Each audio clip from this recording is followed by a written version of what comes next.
ജനാധിപത്യത്തിൽ മതം ഇടപെടാതിരിക്കുന്നതാണ് ജനാധിപത്യത്തിൻ്റെ സൗന്ദര്യം. ജനാധിപത്യം എന്ന് പറയുന്നത് ജനങ്ങളാണ് നിശ്ചയിക്കുന്നത്. ജനാധിപത്യത്തിൽ ജനങ്ങൾ തന്നെയാണ് രാജാവ്. എന്നാൽ അവിടെ മേലധ്യക്ഷന്മാർ വന്ന് ഇടപെടുമ്പോഴാണ് ജനാധിപത്യം ദുഷിക്കുന്നത്. അത്തരത്തിൽ നിരവധി ഇടപെടലുകൾ കേരളത്തിലെ രാഷ്ട്രീയത്തിൽ ഉണ്ടായിട്ടുണ്ട്. 1957 വിമോചന സമരം മുതൽ നമുക്കറിയാം കത്തോലിക്ക സഭ എങ്ങനെയൊക്കെയാണ് കേരള രാഷ്ട്രീയത്തിൽ ഇടപെട്ടത് എന്ന്. പലപ്പോഴും സമുദായ നേതാക്കളും മത നേതാക്കളും അടക്കം കേരളത്തിലെ സ്ഥാനാർത്ഥി നിർണയത്തിന് മുൻപ് പല പ്രസ്താവനകളും അനുകൂലമായും പ്രതികൂലമായും പ്രത്യക്ഷമായും പരോക്ഷമായും ഒക്കെ നടത്താറുണ്ട്. എന്നാൽ തെരഞ്ഞെടുപ്പിന് ശേഷം ഇത്തരത്തിലുള്ള ഇടപെടലുകൾ വളരെ കുറവാണ്. ഇന്ന് ഒരു സഭാ മേലധ്യക്ഷൻ, ഓർത്തഡോക്സ് സഭയുടെ കോട്ടയം ഭദ്രാസനത്തിലെ മെത്രാൻ അത്തരത്തിലുള്ള ഒരു പ്രസ്താവന നടത്തിയിരിക്കുകയാണ്. അക്ഷരാർത്ഥത്തിൽ ജനാധിപത്യത്തെ തന്നെ ഞെട്ടിപ്പിക്കുന്ന ഒരു പ്രസ്താവന. മുഖ്യമന്ത്രി ആരാകണമെന്നാണ് അദ്ദേഹം പറയുന്നത്. താൻ പറയുന്നു ഇന്നയാൾ മുഖ്യമന്ത്രിയാകണം, MP-മാർ മുഖ്യമന്ത്രിയാകാൻ പാടില്ല. എന്താണ് അദ്ദേഹം ഉദ്ദേശിക്കുന്നത്? ആദ്യം അദ്ദേഹത്തിൻ്റെ ആ ഒരു പ്രസ്താവന കേട്ടിട്ട് നമുക്ക് തിരികെ വരാം. മത്സരിക്കേണ്ട MP-മാരും മത്സരിക്കേണ്ട എന്ന് പാർട്ടി തീരുമാനമെടുത്തു. അതിനുശേഷം പിന്നെ ജയിച്ചു കഴിഞ്ഞിട്ട് വീണ്ടും ഒരു MP-യുടെ പേര് കൂടി ഇതിനകത്ത് കേൾക്കുന്നു. നല്ലതായിരിക്കും പാർട്ടി എടുക്കുന്ന തീരുമാനം. പക്ഷേ ഞാൻ മുമ്പേ പറഞ്ഞ പോലെ ജനം ഒരു വിവേകമുള്ള ജനമായതുകൊണ്ട് ഇതിനെയൊക്കെ എങ്ങനെ കാണും എന്നുള്ളത് കുറച്ച് കഴിയുമ്പോഴേ നമുക്ക് മനസ്സിലാവുകയുള്ളൂ. മുഖ്യമന്ത്രി സ്ഥാനത്തിന് വേണ്ടി എന്തോ ഒരു ബഹളങ്ങൾ ഇങ്ങനെ നടക്കുന്ന കാഴ്ചകൾ കാണുന്നുണ്ട്. അത് ശരിയാണെങ്കിൽ മലയാളത്തിലൊരു പഴഞ്ചൊല്ലുണ്ട്, ആലിപ്പഴം പഴുക്കുമ്പം കാക്കയ്ക്ക് വായ്പുണ്ണ് എന്ന് പറയുന്ന ഒരു പഴഞ്ചൊല്ലുണ്ട്. ഏകദേശം അതേ പ്രവണതയാണ് സമയത്ത് കാണുന്നത്. ഞങ്ങൾ ജയിച്ചു എന്നതുകൊണ്ട് ജനത്തെ ഇങ്ങനെ ഓരോ വിഷയങ്ങളുണ്ടാക്കി ബുദ്ധിമുട്ടിക്കാനായിട്ട് പാടില്ല എന്നുള്ളത് ജയിച്ചവരും മനസ്സിലാക്കണം എന്നുള്ളത് ഒരു യാഥാർത്ഥ്യമാണ്. സുനിൽ, ഒരു മേലധ്യക്ഷൻ വന്നിട്ട് പരസ്യമായി പറയുകയാണ്, പ്രത്യേകിച്ചും കോൺഗ്രസിൻ്റെ മുഖ്യമന്ത്രി സ്ഥാനാർത്ഥിയെ ചൊല്ലിയുള്ള ചർച്ച ചൂടുപിടിക്കുന്നു. അത് ജനാധിപത്യപരമായി കോൺഗ്രസിൻ്റെ സംഘടനാ ചട്ടക്കൂടനുസരിച്ച് അവർ നടക്കുന്നുണ്ട്, ഹൈക്കമാൻഡ് ഇടപെടുന്നുണ്ട്, ചർച്ച നടക്കുന്നുണ്ട്. ഇതിലൊക്കെ ഒരു മെത്രാൻ എന്ത് കാര്യമാണ്? വളരെ വാലിഡായിട്ടുള്ള ഒരു ചോദ്യമാണ്. മെത്രാന്മാർക്ക് രാഷ്ട്രീയത്തിൽ എന്ത് കാര്യം? നമുക്കറിയാം, ഈ മെത്രാന്മാർ തന്നെ ആത്മീയമെന്നും ഭൗതികമെന്നും പറഞ്ഞ് ഒരു വേർതിരിവുണ്ടാക്കി ഞങ്ങൾ ആത്മീയ നേതാക്കന്മാരാണ്, ആത്മീയ ഗുരുക്കളാണ്, ഇടയന്മാരാണ് എന്നൊക്കെ പറഞ്ഞ് ഇതൊക്കെ ലൗകികമായ ജീവിതമാണ്, ഇതൊക്കെ ഞങ്ങൾ വേണ്ടെന്ന് വെച്ച് ഒരു സന്യാസ ജീവിതം നയിക്കുന്ന പ്രാർത്ഥനയും ഉപവാസവുമായി നടക്കുന്ന ആളുകളാണ് എന്നൊക്കെ പറഞ്ഞാണ് ഇവർക്ക് നമ്മൾ ഈ ബഹുമാനമൊക്കെ നൽകുന്നത്. തങ്കപ്പനെന്നും അപ്പുക്കുട്ടനെന്നും രായപ്പനും എന്നൊക്കെയുള്ള പേര് മാറ്റിക്കളഞ്ഞ് നിതാന്ത വന്ധ്യ ദിവ്യശ്രീ പരിശുദ്ധ പിതാവെന്നും ഹിസ് ഗ്രേസ് എന്നും ഹിസ് ഹോളിനെസ് എന്നും ഒക്കെ പേരിനോടൊപ്പം ചേർന്ന് ഈ വേഷവുമൊക്കെ കെട്ടി നടക്കുന്ന ആളുകൾക്ക് നമ്മൾ ബഹുമാന പുരസ്കാരം പലരും ഇവരെ പിതാവെന്നും മെത്രാപ്പോലിത്താന്നും ബിഷപ്പെന്നും തിരുമേനിയെന്നും ഒക്കെ വിളിക്കുന്നതിൻ്റെ കാരണം ഇവർ ഒരു ആത്മീയമായ തലത്തിൽ നിൽക്കുകയും പ്രവർത്തിക്കുകയും നിൽക്കുന്ന ആളുകൾ എന്ന ഒരു ബഹുമാനം കൊണ്ടാണ്. എന്നാൽ അതെല്ലാം മറന്ന് ഈ ബിഷപ്പുമാർ ഇന്ന് രാഷ്ട്രീയ കാര്യങ്ങളിൽ അമിതമായി ഇടപെടുന്നു. നമ്മൾ കണ്ടു, ഓരോ ബിഷപ്പുമാരും ഇവർക്ക് അവരുടെ സഭകളിൽ നോക്കിക്കഴിഞ്ഞാൽ പല രാഷ്ട്രീയ പ്രത്യയശാസ്ത്രങ്ങളിൽ വിശ്വസിക്കുന്ന ആളുകളാണ്. അവരുടെ വിശ്വാസികൾക്കിടയിൽ അവരുടെ വിശ്വാസികൾക്കിടയിൽ കോൺഗ്രസ്സുകാരുണ്ട്, CPM-കാരുണ്ട്, BJP-കാരുണ്ട്, സ്വതന്ത്ര ചിന്താഗതിക്കാരുണ്ട്, അതല്ലെങ്കിൽ വേറെ എന്തെങ്കിലും സംവിധാനത്തിൽ വിശ്വസിക്കുന്നവരുണ്ട്. പക്ഷേ സഭ സാധാരണഗതിയിൽ അതിലൊന്നും ഇടപെടാറില്ല.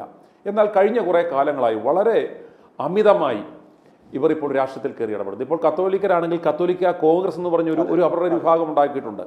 അതുപോലെ തന്നെ പാംപ്ലാനി എന്ന് പറയുന്ന ഒരു ബിഷപ്പ് നടത്തിയൊരു പ്രസംഗം നിങ്ങൾ കണ്ടു. റബ്ബറിന് 350 രൂപ തന്നാൽ BJP ഒന്നും പേടിക്കേണ്ട, ഞങ്ങളൊരു MBA ഞങ്ങൾ ഉണ്ടാക്കി തരും എന്ന് ഇദ്ദേഹം പറഞ്ഞു. അന്നേരം ഇതുപോലൊക്കെയുള്ള നമ്മൾ ഈ സ്വാതന്ത്ര്യാനന്തര കാലഘട്ടം നോക്കിക്കഴിഞ്ഞാൽ ഇവരെ സംബന്ധിച്ചിടത്തോളം യാതൊരു നിലപാടും ഈ സഭകൾക്കോ ഈ മെത്രാന്മാർക്കോ ഇല്ല. ഈ സ്വാതന്ത്ര്യ കാലഘട്ടത്തിൽ ഇവർ ഗാന്ധിജിക്കെതിരായിരുന്നു. സ്വാതന്ത്ര്യം കിട്ടിക്കഴിഞ്ഞപ്പോൾ ഇവർ കോൺഗ്രസിനോടൊപ്പം നിന്നു. പിന്നീട് ഇപ്പം അതിന് മുമ്പ് ഈ വിമോചന സമരത്തിന്റെ കാലഘട്ടത്തിൽ കമ്മ്യൂണിസ്റ്റുകൾക്കെതിരായിരുന്നു. പിന്നെ കമ്മ്യൂണിസം ഭരണത്തിൽ വന്നു കഴിഞ്ഞപ്പോൾ അവരോടൊപ്പമായി പിണറായി ഞങ്ങളുടെ ബിഷപ്പ് വരെ ആകാൻ യോഗ്യതയുള്ളവനാണെന്ന് ഇവന്മാർ പറഞ്ഞു. പിന്നീട് അവസാനം സംഘികളെ അടുപ്പിക്കരുത്, അവന്മാർ ശൂലം കൊണ്ട് നമ്മളെ കുത്തും എന്നൊക്കെ പറഞ്ഞ് ഇടയലേഖനം വായിച്ചവന്മാർ ഇപ്പോൾ പിന്നെ കേക്കുമായി ഡൽഹിയിൽ പോയി കുനിഞ്ഞു നിൽക്കുന്ന കാഴ്ച നമ്മൾ കണ്ടു. അന്നേരം ഇവർക്ക് നിലപാടുകൾ എന്ന് പറയുന്ന യാതൊരു നിലപാടുമില്ലാത്ത ആളുകളാണ് ബേസിക്കലി. അപ്പോൾ കാണുന്നവനെയും അഴകുള്ളവനെയും അപ്പ എന്ന് വിളിക്കുന്നത് ഇവരുടെ ഒരു മുഖമുദ്രയാണെന്ന് നമുക്കറിയാം. പക്ഷേ ഇത്രയും രാഷ്ട്രീയ കലുഷിതമായ ഒരു സാഹചര്യത്തിൽ എരുതിയിൽ എണ്ണ ഒഴിക്കുന്നത് പോലെയുള്ള പ്രസ്താവനകളുമായി ഇതുപോലുള്ള ഒരു നൈറ്റ് തൊഴിലാളി, ഒരു കൂതാശ കുർബാന തൊപ്പിത്തൊഴിലാളി വന്ന് മാധ്യമങ്ങളുടെ മുന്നിൽ നിന്ന് അയാൾ കൃത്യമായ ഒരു രാഷ്ട്രീയ ലക്ഷ്യത്തോടെ അദ്ദേഹം പറയുന്നതിൽ നിന്ന് വളരെ വ്യക്തമാണത് ആരെയാണ് ടാർഗറ്റ് ചെയ്യുന്നതെന്നും ആരെ സപ്പോർട്ട് ചെയ്യാൻ വേണ്ടിയാണ് ഇത് പറയുന്നതെന്ന് നമുക്ക് വളരെ വ്യക്തമാണ്. എംപിമാർ മത്സരിക്കാൻ പാടില്ല, ഇതിലേക്ക് വരാൻ പാടില്ല എന്ന് പറയുമ്പോൾ വളരെ കൃത്യമാണ്. അത് KC വേണുഗോപാലിനാണ്. KC വേണുഗോപാലിനോട് ഒരു എനിമിറ്റി ഉണ്ടാകേണ്ടുന്ന, അല്ലെ KC വേണുഗോപാലിനെ ഈ ഓർത്തഡോക്സ് സഭയുടെ കോട്ടയം ഭദ്രാസന മെത്രാപ്പോലിത്തയായ യൂഹാനോൻ മോർ ദിയസ്കോറോസ് എന്ന പേരുള്ള ഈ മെത്രാന് KC വേണുഗോപാൽ വന്നാൽ എന്താ, വന്നില്ലെന്താ? അതുപോലെ VD സതീശൻ മുഖ്യമന്ത്രി ആയാൽ എന്താണ്, ആയില്ലെങ്കിൽ എന്താണ്? ഇത് ഇദ്ദേഹത്തിന്റെ അതെ രമേശ് ചെന്നിത്തല അല്ലെങ്കിൽ വേറെ ആരെങ്കിലും ആകട്ടെ.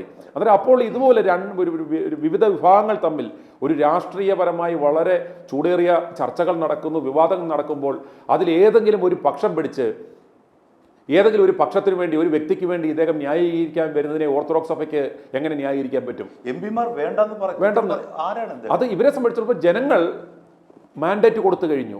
ആ മാൻഡേറ്റ് കൊടുത്തവർ അവരുടെ ആ വിജയിച്ച പാർട്ടിക്ക് അവരുടേതായ ഒരു സിസ്റ്റം ഉണ്ട്.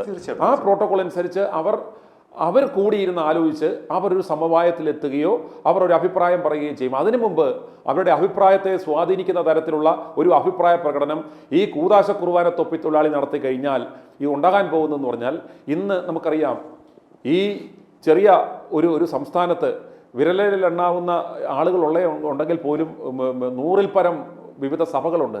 ഈ സഭയിലെ ഇതുപോലുള്ള നൈറ്റ് തൊഴിലാളികൾ ഓരോരോ അഭിപ്രായ പ്രകടനവുമായി അവർ വരും. അന്നേരം യഥാർത്ഥത്തിൽ പിന്നീട് അടിയുണ്ടാകാൻ പോകുന്നത് രാഷ്ട്രീയക്കാർ തമ്മിലല്ല, ഈ സഭകൾ തമ്മിലുള്ള ഈ പൂച്ചാണ്ടി വേഷക്കാരന്മാർ തമ്മിലാണ് പിന്നെ ആശയസംഘടന ആണികൾ തമ്മിൽ. അന്നേരം ഇതിന്റെ പിന്നിൽ പള്ളികളിൽ, ഇടവകളിൽ പക്ഷം ചേർന്ന്, കക്ഷികൾ ചേർന്ന് സമാധാന അന്തരീക്ഷത്തിൽ ഒരു ഇടവകയെന്ന് പോകുന്ന സ്ഥലങ്ങളിൽ അവിടെ കോൺഗ്രസ് എന്നും CPM എന്നും BJP എന്നും പറഞ്ഞ് ചേരിതിരിഞ്ഞ് അടിക്കുവാനുള്ള അന്നേരം ഈ മെത്രാന്റെ പക്ഷം കാണും, മറ്റവരുടെ പക്ഷം കാണും. അങ്ങനെ എന്തുമാത്രം ഒരു വർഗീയ കലാപത്തിനുള്ള ആഹ്വാനമാണ്. ശരിക്കും ഈ മെത്രാനെതിരെ വർഗീയ കലാപാഹ്വാനത്തിന് പോലീസ് കേസ് എടുക്കുകയാണ് ചെയ്യേണ്ടത്.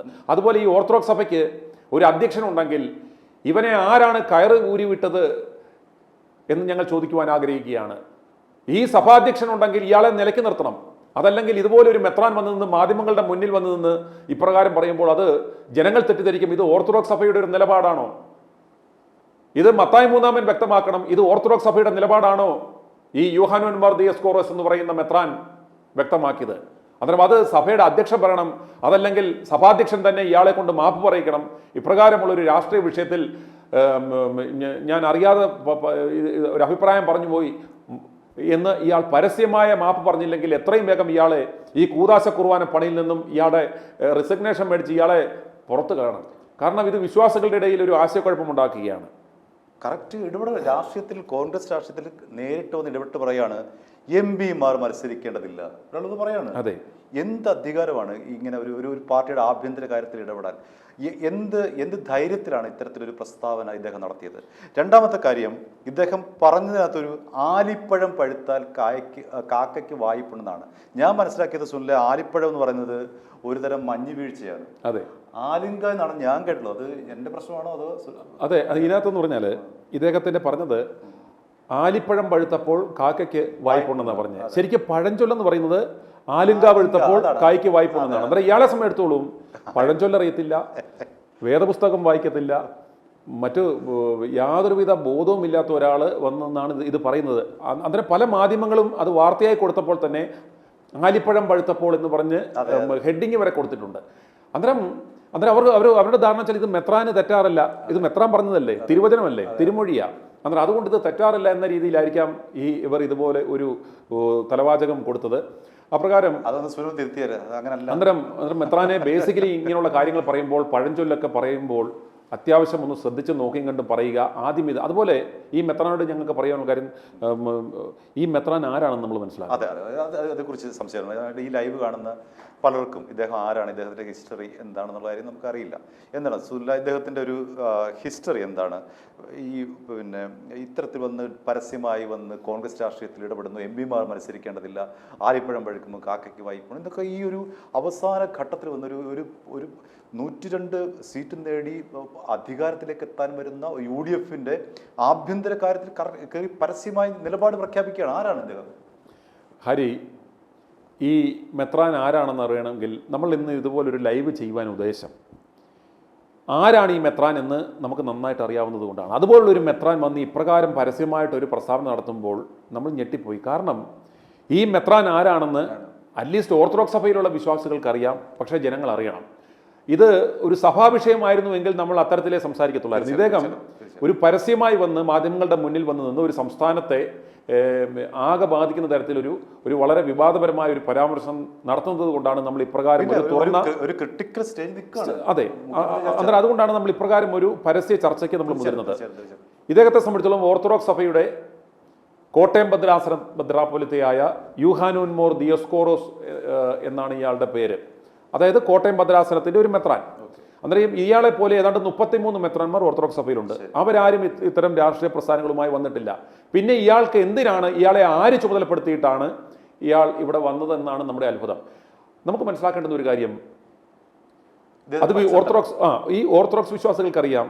ഇതിനു മുമ്പുണ്ടായിരുന്ന കാതോലിക്ക ബാബ, ഈ ഇപ്പോഴുള്ള ഈ മത്തായി മൂന്നാമൻ എന്ന് പറയുന്ന കാതോലിക്ക മുമ്പുണ്ടായിരുന്ന പൗലോസ് ദ്വിതീയൻ കാതോലിക്ക ബാബ ഉണ്ടായിരുന്ന സമയം ഇദ്ദേഹം ക്യാൻസർ രോഗബാധിതനായി, രോഗം മൂർച്ഛിച്ച് ഇദ്ദേഹം പരിമല ആശുപത്രിയിൽ ചികിത്സയിൽ കഴിയുമ്പോൾ ഒരു നിയുക്ത മെത്രാൻ ആകാൻ പല മെത്രാന്മാർക്കും മോഹമുണ്ട്.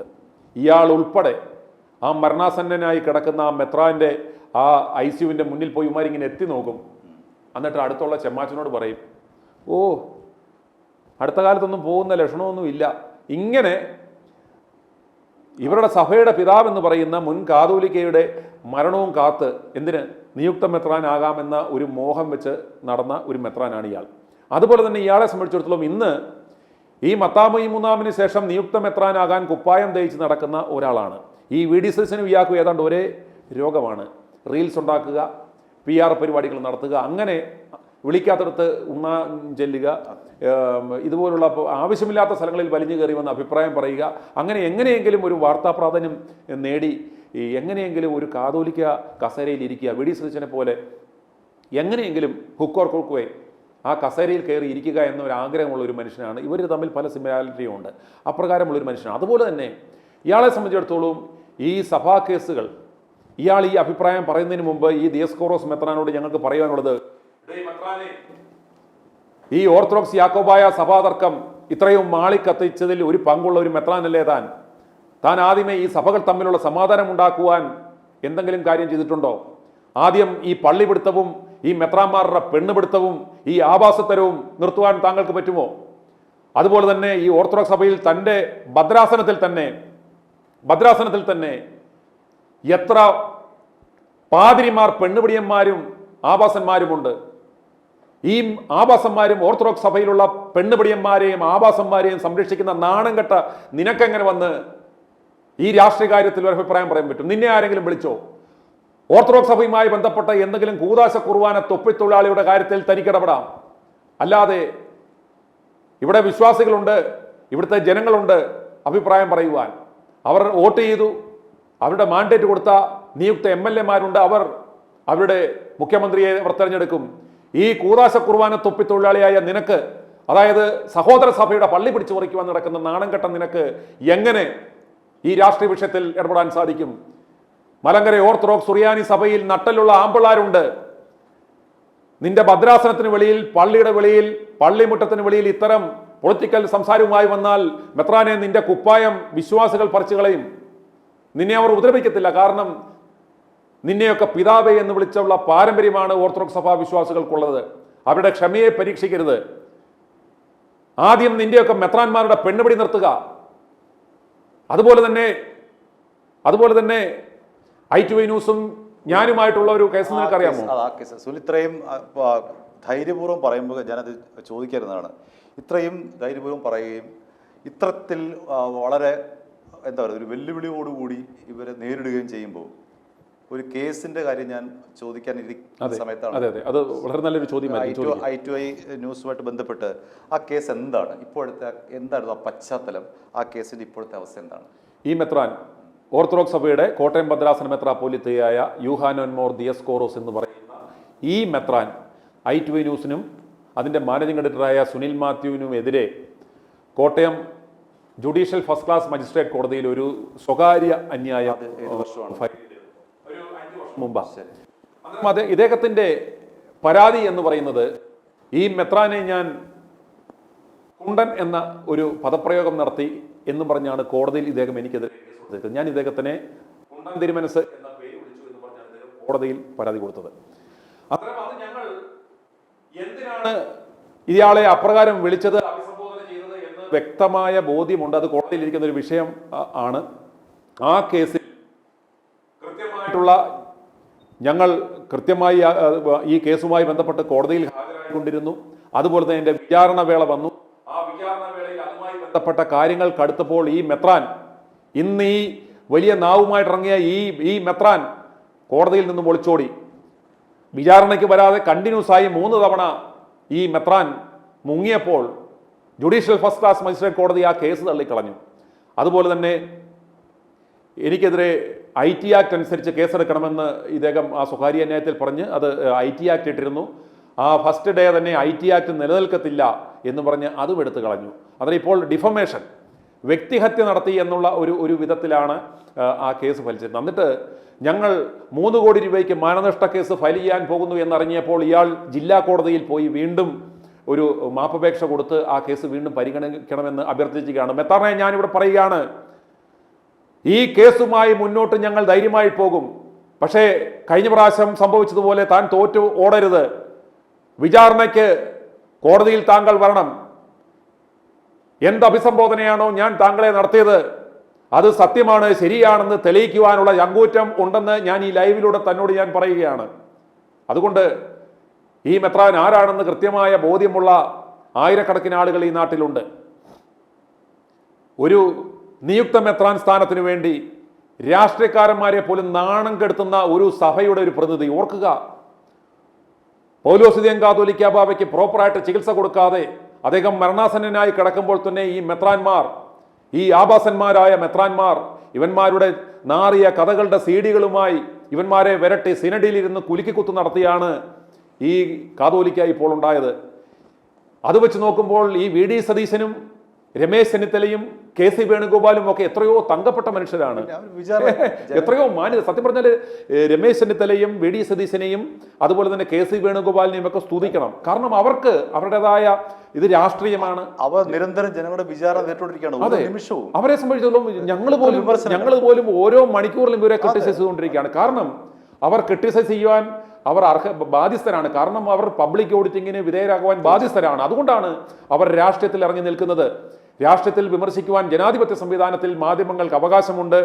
ഇവരെ നേർവഴിക്ക് നയിക്കുവാൻ ഇവരുടെ തെറ്റായ ചെയ്തികൾ, ജനാധിപത്യ വിരുദ്ധ പ്രവൃത്തികൾ ഉണ്ടാകുമ്പോൾ അതിനെ ശക്തമായ ഭാഷയിൽ വിമർശിക്കുക എന്ന് പറയുന്നത് മാധ്യമങ്ങളുടെ ചുമതലയാണ്. അതിലവർക്ക് പരിഭവം ഉണ്ടാകുവാൻ സാധ്യതയില്ല. എന്നാൽ ഈ പറയുന്ന ഈ മതത്തൊഴിലാളികൾ പള്ളികളിൽ കൂദാശയും കുർബാനയും നടത്തേണ്ടവന്മാർ എന്തിന് രാഷ്ട്രീയ വിഷയങ്ങളിൽ ഏർപ്പെടുത്തണം? ഇവിടെ കഴിവുള്ള ജനങ്ങളുണ്ടെന്നിരിക്കെ, ഇവിടെ നേതാക്കന്മാരുണ്ടെന്നിരിക്കെ ഈ കൂദാശ കുർബാന തൊപ്പിത്തൊഴിലാളിയായ നിനക്കൊക്കെ എന്ത് കാര്യം?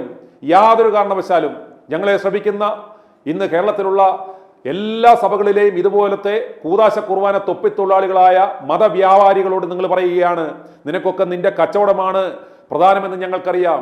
നിന്റെയൊക്കെ കൂദാശയിലും കുർബാനയിലും ഒരു മണ്ണാങ്കട്ടയും ഇല്ലെന്ന് മനസ്സിലാക്കിയ ഈ ഓർത്തഡോക്സ് സഭയിലെ തന്നെ ഒരു അംഗമായ ഞാൻ പറയുന്നു, ഇതൊക്കെ ക്രിസ്തുവുമായി യാതൊരു ബന്ധവുമില്ലാത്ത വെറും കൂദാശ കുർബാന തൊപ്പിത്താഴികൾ. ഇതൊക്കെ നിന്റെയൊക്കെ തൊഴിലുറപ്പ് പരിപാടിയാണെന്ന് അറിയാവുന്ന ഒരു സത്യവിശ്വാസിയായ ഞാൻ പറയുന്നു, യാതൊരു കാരണവശാലും നീയൊന്നും പള്ളിക്ക് പുറത്തിറങ്ങാൻ പാടില്ല. പള്ളിക്ക് പുറത്തിറങ്ങാം, വിശുദ്ധ വേദപുസ്തകത്തെക്കുറിച്ച് സംസാരിക്കാം, നിന്റെയൊക്കെ കൂദാശ കുർബാനകളെ കുറിച്ച് പറയാം, ബാക്കിയുള്ള മറ്റുള്ള എല്ലാ കാര്യങ്ങളെക്കുറിച്ചും പറയാം, പള്ളി സംബന്ധമായ കാര്യങ്ങളെക്കുറിച്ച് പറയാം. നിന്റെയൊക്കെ ആഭാസന്മാരായ പെണ്ണുപിടിയന്മാരെ വൈദികന്മാരെ നിലക്കിർത്താൻ പറ്റാത്ത നാണം കെട്ട നീയൊക്കെ. അതുപോലെ തന്നെ ഒരു ഭർത്തൃമതിയായ യുവതിയെ പീഡിപ്പിച്ച് അവരെ മരണത്തിലേക്ക് തള്ളിവിട്ട ഒരു മെത്രാനെ പാമ്പാടിയുടെ, നമുക്കറിയാം പരിശുദ്ധ പാമ്പാടി തിരുമേനിയുടെ ആ ദേറായുടെ ചുമതല കൊടുത്ത നാണം കെട്ടവനാണ് ഈ ദിയസ്കോറോസ്. അതുപോലെ പള്ളിമുറിയിൽ വ്യഭിചരിക്കുന്നത് അടുത്ത പറമ്പിൽ കുരുമുളക് പറിച്ചുകൊണ്ട് നിന്നവൻ കണ്ട് അവൻ പരാതി കൊടുത്തിട്ടും അവനെ ഇന്നും ഇവർ സംരക്ഷിക്കുന്നു. അതുപോലെ കുംഭസാരത്തിന്റെ മറവിൽ ഒരു സ്ത്രീയെ 5 വൈദികന്മാർ ചേർന്ന്, കോട്ടയം ഭദ്രാസനത്തിലെ ഉൾപ്പെടെയുള്ള 5 വൈദികന്മാർ ചേർന്ന് ലോകം മുഴുവനുള്ള ക്രൈസ്തവ സഭയെ നാണം കെടുത്തിയ കുംഭസാര പീഡന കേസിലെ നാണം കെട്ടവന്മാർക്ക് ഇന്നും ശമ്പളം കൊടുത്ത് സംരക്ഷിക്കുന്ന നാണം കെട്ട നിനക്കെങ്ങനെ ഈ രാഷ്ട്രീയ വിഷയത്തിൽ ഇടപെടുവാൻ പറ്റിക്കും? ദിയസ്കോറോസ് മെത്രാനെ യാതൊരു കാരണവശാലും ഇനി ഫ്യൂച്ചറിൽ താൻ രാഷ്ട്രീയം പറഞ്ഞുകൊണ്ട് ഇറങ്ങിയാൽ നിന്റെ ആ പഴയ പരിപാടി ഉണ്ടല്ലോ, അത് ഓരോന്നായിട്ട് ഞങ്ങൾ വിടും. ഈ എപ്പിസോഡ് കാണുന്ന എല്ലാ കൂദാശ കുർബാന തൊഴിലാളിയോടും ഞങ്ങൾ പറയുകയാണ്, പെണ്ണുപിടി നടത്തിയിട്ടില്ല, വ്യഭിചാരം നടത്തിയിട്ടില്ല, സ്വവർഗഭോഗം നടത്തിയിട്ടില്ല, തട്ടിപ്പ് നടത്തിയിട്ടില്ല എന്ന് ഉറപ്പുള്ള മോമാർ മാത്രം രാഷ്ട്രീയം സംസാരിക്കാൻ പറയുക, അല്ലേയൊക്കെ നിന്റെ ചീട്ട് ഞങ്ങൾ വലിച്ചു കീറും. കാരണം ഈ കൂദാശ കുർബാന തൊപ്പി തൊഴിലാളികളുടെ മറവിൽ, ഈ സഭകളുടെ മറവിൽ നീയൊക്കെ നടത്തുന്ന തേരോട്ടവും തേർവാഴ്ചയും തീവട്ടിക്കൊള്ളയും കൃത്യമായി അറിയാവുന്ന ആളുകളാണ് ഞങ്ങൾ. ഇതൊക്കെ കണ്ടില്ല, ക്ഷമിച്ചു പോട്ടെ, പള്ളിപ്പറമ്പിൽ നീയൊക്കെ ഒതുങ്ങും അടങ്ങും എന്ന രീതിയിലാണ് നിന്നെയൊക്കെ ഞങ്ങൾ വെറുതെ വിടുന്നത്. രാഷ്ട്രീയത്തിൽ ഇടപെടാൻ ഇറങ്ങിയാൽ, രാഷ്ട്രീയ വിഷയങ്ങളിൽ കയറി കൈവെക്കുവാൻ നോക്കിയാൽ, ഏതെങ്കിലും ഒരു നാറിയ നേതാക്കന്മാർക്ക് വേണ്ടി പക്ഷം പിടിക്കാൻ വന്നാൽ, ദിയസ്കോറോസെ നിന്റെ പഴയ പരിപാടി വന്നാൽ നീ റോഡിന് വെളിയിൽ ഇറങ്ങത്തില്ല. അതുകൊണ്ട് അടങ്ങുക, അല്ലെങ്കിൽ നിന്നെയൊക്കെ വിശ്വാസികൾ കൈകാര്യം ചെയ്യും. സുനിൽ നേരത്തെ പറഞ്ഞതുപോലെ വളരെ അപകടകരമായൊരു സിറ്റുവേഷനാണ്. കാരണം മതം വേറെ, ജനാധിപത്യം വേറെ, രാഷ്ട്രീയം വേറെ, മതം വേറെ. ഇതിനെ രണ്ടിനെയും കൂടെ കൂട്ടിക്കുഴയ്ക്കാൻ ഒരു കാരണവശാലും അനുവദിക്കാൻ പാടില്ല. ഇത്തരത്തിലുള്ള പ്രസ്താവന പാടില്ല. ഈ ആര് എം പിമാർ മത്സരിക്കരുത്, MLA മാർ മത്സരിക്കരുത്, ഒക്കെ അവരുടെ കോൺഗ്രസിൻ്റെ ആഭ്യന്തര കാര്യമാണ്. ഒരു തരത്തിൽ ഏത് മതമെന്നല്ല, ഒരു മതത്തിനും ജനാധിപത്യത്തിൽ ഇടപെടാനുള്ള അധികാരമില്ല. മതം എന്ന് പറയുന്നത് വേറെയാണ്. പള്ളിലച്ചനായാലും സ്വാമിയായാലും മൊല്ലക്കയായാലും അവരവരുടെ ജോലി ചെയ്യുക, ആത്മീയ പ്രവർത്തനങ്ങളുമായിട്ട് ബന്ധപ്പെട്ട് പോവുക. ഇവിടെ നോക്കാൻ വേറെ ആരുണ്ട്, അവർ നോക്കിക്കോളും. അതല്ലേ ശരി? അതെ, തീർച്ചയായും. അത് വളരെ കൃത്യമായ, വളരെ സഭ്യമായ ഭാഷയിൽ അത് ഹാരി പറഞ്ഞു. ഇത് കർത്താവ് പറയുന്നത് ഞങ്ങൾക്ക് പറയുവാൻ ഉള്ളൂ, കേൾപ്പാൻ ചെവിയുള്ളവൻ കേൾക്കട്ടെ. പക്ഷേ അത് കേട്ടില്ല എങ്കിൽ കർത്താവിൻ്റെ കാലമല്ല. ഒരു ഇടത് കർണത്തിനിട്ട് അടിച്ചാൽ മറുകർണം കാണിച്ചു കൊടുക്കുന്ന കുഞ്ഞാളുകളല്ല. അരമനയിൽ കയറി കാലേൽ വാരി തറയിലടിക്കാൻ കപ്പാസിറ്റി ഉള്ള കുഞ്ഞാടുകളാണ് ഇന്നുള്ളത് എന്ന് മനസ്സിലാക്കിയാൽ ഈ മെത്രാന്മാർക്കെല്ലാം കൊള്ളാം. വില കളയരുത്. വില കളയാതെ ഇങ്ങനെ ഈ വേഷം കെട്ടല്, ഈ ബാലേക്കാരുടെ സെറ്റ് വിട്ടുകൊണ്ട് പൂച്ചാണ്ടി തൊപ്പയും വെച്ച് നൈറ്റിയും ഇട്ട് നടക്കുന്ന നീയൊക്കെ ജനങ്ങൾ കൈകാര്യം ചെയ്യാതെ വിടുന്നത് ഇതിനകത്തൊക്കെ എന്തോ പൊട്ടുണ്ട് എന്ന് കരുതിയാണ്. ഇതിനകത്ത് ഒരു പൊട്ടുമില്ല എന്ന് മനസ്സിലാക്കിയ ഞങ്ങളെപ്പോലെയുള്ളവന്മാർ ഇതുപോലുള്ള ആഭാസത്രങ്ങൾ വിളിച്ചു പറഞ്ഞാൽ പച്ചയ്ക്ക് വഴിയിൽ തടഞ്ഞു നിർത്തി നിന്നോടൊക്കെ ഞങ്ങൾ ചോദിക്കും, വേറെ പരിപാടിയൊന്നുമില്ലേടേ, കൂദാശ കുർബാന തൊപ്പിത്തൊഴിലാളി എന്ന് മുഖത്ത് നോക്കി ചോദിക്കുവാൻ തൻ്റെ ഇടമുള്ള വിശ്വാസി സമൂഹം ഇവിടെ ഉണ്ടെന്ന് മനസ്സിലാക്കുക. അതുകൊണ്ട് ഇത് ഇവിടം കൊണ്ട് അവസാനിപ്പിക്കണം. ഇത് കണ്ട് മറ്റുള്ള കൂദാശ കുർബാന മതത്തൊഴിലാളികളും മതനേതാക്കന്മാരും അടങ്ങണം. നിങ്ങൾക്ക് നിങ്ങളുടെ റോള്, നിങ്ങളുടെ പോർട്ട്ഫോളിയോ, നിങ്ങളുടെ ഏരിയ, നിങ്ങളുടെ ബൗണ്ടറി എന്ന് പറയുന്നത് നിൻ്റെയൊക്കെ അരമനകളോ ഇടവകകളോ പള്ളിപ്പറമ്പോ ആണ്. അതിനപ്പുറത്തേക്ക് ഈ പരിപാടിയുമായി ഇറങ്ങരുത്. ഇറങ്ങാനാണെങ്കിൽ നിൻ്റെയൊക്കെ ഈ അളിഞ്ഞ വേഷം ഊരിപ്പറിച്ച് കളഞ്ഞിട്ട് ഏതെങ്കിലും ഒരു രാഷ്ട്രീയ പാർട്ടിയുടെ ചൂലോ കുട്ടിച്ചൂലോ കൊടിയോ ആയി നീയൊക്കെ ഇറങ്ങുക. നിനക്കൊക്കെ ആ ബഹുമാനം തരും. അല്ലാതെ പരിശുദ്ധ പിതാവാണെന്നും ശ്രേഷ്ഠനാണെന്നും നിതാന്തവന്ധ്യ ദിവ്യശ്രീയാണെന്നും ഒക്കെ പറഞ്ഞ് തിരുമനസാണെന്നും ഒക്കെ പറഞ്ഞ് ഇതുപോലത്തെ ഡയലോഗുമായി ഇറങ്ങിക്കഴിഞ്ഞാൽ ജനങ്ങളത് അനുവദിക്കത്തില്ല, വകവെക്കത്തില്ല എന്ന് ഒരിക്കൽ കൂടി ഓർമ്മിപ്പിക്കുന്നു. പ്രേക്ഷകരെ, ഇനി നിങ്ങൾക്ക് കേൾക്കുവാൻ പോകുന്നത്, നമുക്കറിയാം വളരെയേറെ ചൂടേറിയ ചർച്ചകൾ നടക്കുകയാണ് ആരാകും മുഖ്യമന്ത്രി എന്ന ആ ഒരു വിഷയത്തിലേക്ക്. ഇപ്പോൾ പിണറായിയുടെ ദുർഭരണത്തിൽ മനമെടുത്ത കേരള സമൂഹം 102 സീറ്റുകൾ നൽകി UDF-നെ വിജയിപ്പിച്ചിരിക്കുകയാണ്. അപ്പോൾ UDF-നെ ഞങ്ങൾ ശക്തമായി വിമർശിക്കുന്നു. ഓരോ നേതാക്കന്മാരെയും ഞങ്ങൾ വിമർശിക്കുന്നു. അതിന് കൃത്യമായ സ്പെസിഫിക് ആയ റീസൺ ആയിട്ട് ന്യൂസുണ്ട്. കാരണം ഞങ്ങൾ ഏതെങ്കിലും ഒരു പക്ഷമല്ല. ഞങ്ങൾ VD സതീശന് എതിരല്ല. VD സതീശൻ ഞങ്ങൾക്കെതിരെ ഇതുവരെ ഒരു ദ്രോഹം ചെയ്തിട്ടില്ല. KC വേണുഗോപാലിനെ ഞങ്ങൾ അനുവദിക്കില്ല. കാരണം KC വേണുഗോപാലിനെ എത്രയോ നിശിതമായ ഭാഷയിൽ ഞങ്ങൾ വിമർശിച്ചിരിക്കുന്നു. അതുപോലെ രമേശ് ചെന്നിത്തലയെ ഞങ്ങൾ നിശിതമായി വിമർശിച്ചിരിക്കുന്നു. ഇവരെ ആരെയും ഞങ്ങൾ കൃത്യമായി അനുകൂലിക്കുകയോ പ്രതികൂലിക്കുകയോ ചെയ്യുന്നില്ല. എന്നാൽ അവർ ചെയ്യുന്ന ചെയ്തികൾ. ഇപ്രകാരം ഒരു അവസരം കിട്ടുമ്പോൾ ഈ വിജയത്തിൻ്റെ ശോഭ കെടുത്തുന്ന തരത്തിലുള്ള കിടമത്സരങ്ങളിലേക്ക് പോകുമ്പോൾ, ജനാധിപത്യ സംവിധാനത്തിന് തന്നെ നാണക്കേടുണ്ടാക്കുമ്പോൾ ഞങ്ങൾ ശക്തമായ ഭാഷയിൽ അപ്രകാരം ചെയ്യുന്നവരെ ഞങ്ങൾ വിമർശിക്കാറുണ്ട്. അതുകൊണ്ടാണ് വി ഡി സതീശനെ ഞങ്ങൾ വിമർശിക്കുന്നത്, അതുകൊണ്ടാണ് ഞങ്ങൾ രമേശ് ചെന്നിത്തലയെ വിമർശിക്കുന്നത്, കെ സി വേണുഗോപാലിനെ വിമർശിക്കുന്നത്. പക്ഷേ ശബ്ദമില്ലാത്തവരുടെ ശബ്ദമായി മാറുന്ന ITV ന്യൂസ് ചില സമയങ്ങളിൽ ആരെങ്കിലും ഓവർ എന്തൂസിയാസം കാണുമ്പോൾ, കോടികൾ ഉപയോഗിച്ച് PR ക്യാമ്പയിനുകൾ ചെയ്യുമ്പോൾ ഞങ്ങൾ കൃത്യമായി ഇത് PR ആണ്, ഇതിൻ്റെ പിന്നിൽ കൃത്യമായ വെസ്റ്റഡ് ഇൻട്രസ്റ്റ് ഉണ്ട് എന്നൊക്കെ ഞങ്ങൾ പറയുന്നത് അത് ഞങ്ങളുടെ പണിയാണ്. പക്ഷേ ഞങ്ങൾ പറയുന്നു എന്ന് കരുതി ഇവിടെയുള്ള കൂതാശ കുർബാന തൊപ്പിത്തൊഴിലാളി മതമാഫിയകൾ കയറി ഇത്തരം വിഷയങ്ങളിൽ ഇടപെട്ടാൽ അത് തീക്കളിയാണ്. അത് ഞങ്ങൾ സംസാരിക്കുന്നതിന് ജനങ്ങൾ ആ തരത്തിലേ എടുക്കത്തുള്ളൂ. എന്നാൽ ഒരു മതമേലധ്യക്ഷൻ അല്ലെങ്കിൽ ഇടയൻ എന്ന് പറയുന്ന, അതല്ലെങ്കിൽ നിങ്ങളൊരു ആത്മീയരാണ് എന്ന തലത്തിൽ ബഹുമാനം നൽകുന്ന നിങ്ങളുടെ വില കളഞ്ഞു കുളിക്കുന്ന തരത്തിലേക്ക് നാറിയ രാഷ്ട്രീയം കളിക്കുവാൻ, ആരുടെയെങ്കിലും കുറ്റിച്ചൂലാകാൻ മാറുന്നത് കാണുമ്പോൾ ശക്തമായ ഭാഷയിൽ ഞങ്ങൾ അതിനെ എതിർക്കും. ഇന്നലെ എതിർത്തിട്ടുണ്ട്, ഇന്ന് എതിർക്കും, നാളെയും എതിർക്കും. i2i News, an eye for truth. i2i News subscribe ചെയ്തിട്ടില്ലാത്തവർ ഇപ്പോൾ തന്നെ സബ്സ്ക്രൈബ് ചെയ്യുക. നോട്ടിഫിക്കേഷൻ ലഭിക്കുവാൻ ബെൽ ബട്ടണും അമർത്തുക.